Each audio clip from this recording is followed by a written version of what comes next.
Beirut under attack. Israel strikes Lebanon following Hezbollah attacks, widening Iran conflict. Israel launched new airstrikes targeting Tehran and expanded its military campaign to include attacks on Iran-backed Hezbollah militants in Lebanon on Monday, as U.S. President Donald Trump signaled the U.S.-Israeli military assault on Iranian targets could continue for weeks. Israel said it was attacking sites connected to Lebanon's Shiite Muslim Hezbollah militants, one of Tehran's principal allies in the Middle East, after Hezbollah acknowledged launching missiles and drones toward Israel in retaliation for the killing of Iran's supreme leader Ali Khamenei. Israel carried out airstrikes on the Hezbollah-controlled southern suburbs of Beirut, with more than a dozen explosions rocking the Lebanese capital. Israel said it also struck senior Hezbollah militants near Beirut. The Hezbollah and Israel tit-for-tat attacks, which follow a U.S.-brokered ceasefire in 2024, widen the conflict that has spread through the Middle East since the United States and Israel attacked Iran on Saturday, sending oil prices soaring and snarling air travel. The Israeli military said Hezbollah was fully responsible for any escalation and warned residents of dozens of villages in southern and eastern Lebanon to evacuate.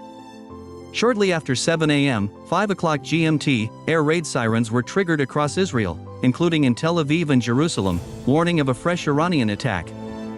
A new wave of missiles is being launched from central parts of Iran towards enemy locations, Iran's state media said on Monday morning. Assault to continue unabated, White House says. The Israeli military said late on Sunday that its air force had established aerial superiority over Tehran, and that a wave of strikes across the capital had targeted intelligence, security, and military command centers. Sounds of explosions were heard in different parts of the Iranian capital Tehran on Monday morning, according to state media, while Reuters witnesses heard loud blasts in Dubai and the Qatari capital Doha. Kuwait said its air defenses intercepted hostile drones, in a third consecutive day of Iranian retaliatory strikes on neighboring Gulf states. Britain's Royal Air Force Base Akrotiri in Cyprus was hit by a suspected drone strike overnight, but damage was limited and there were no casualties, Cypriot authorities and the UK's Ministry of Defence said on Monday.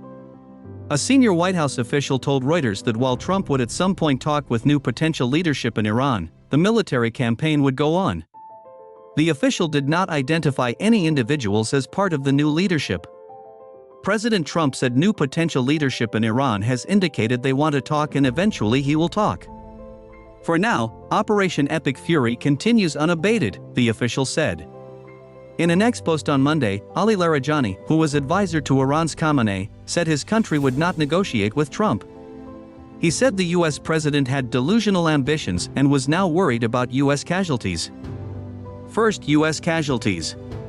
The first U.S. casualties of the campaign, including the deaths of 3 service personnel, were confirmed on Sunday.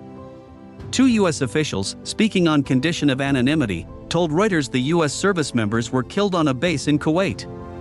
Trump paid tribute to the 3 killed as true American patriots, but warned that there will likely be more casualties. That's the way it is, he said.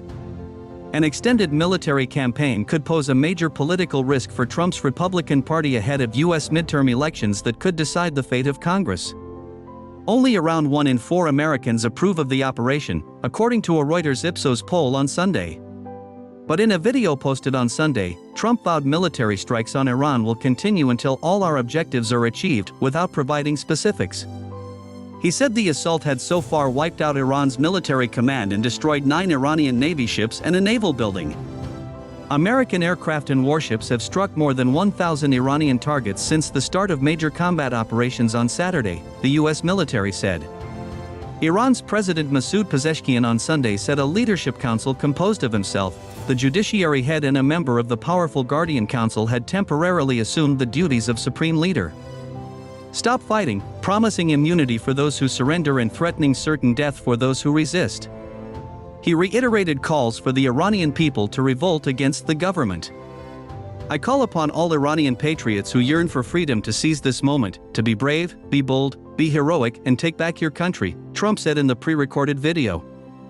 America is with you. In interviews with multiple news outlets, Trump said the military campaign against Iran could continue for at least 4 weeks. Existential challenge for Iran. Following the death of Khamenei, Iran faces a power vacuum that could leave it in chaos, but the Trump administration has not outlined longer-term aims for the country. Iran's Revolutionary Guard said on Sunday they had hit 3 US and UK oil tankers in the Gulf and the Strait of Hormuz, and attacked military bases in Kuwait and Bahrain with drones and missiles. Shipping data showed hundreds of vessels including oil and gas tankers dropping anchor in nearby waters, with traders expecting sharp jumps in crude oil prices on Monday. Global air travel was also heavily disrupted as continued airstrikes kept major Middle Eastern airports closed, including Dubai, the world's busiest international hub, in one of the biggest aviation interruptions in recent years. Asian airline shares plunged on Monday, with some major carriers down more than 5%.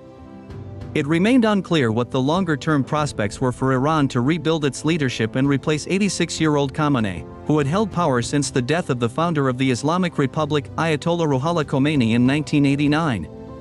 Experts said that while his death and those of other Iranian leaders would deal Iran a major blow, it would not necessarily spell the end of Iran's entrenched clerical rule or the sway of the elite Revolutionary Guards over the population.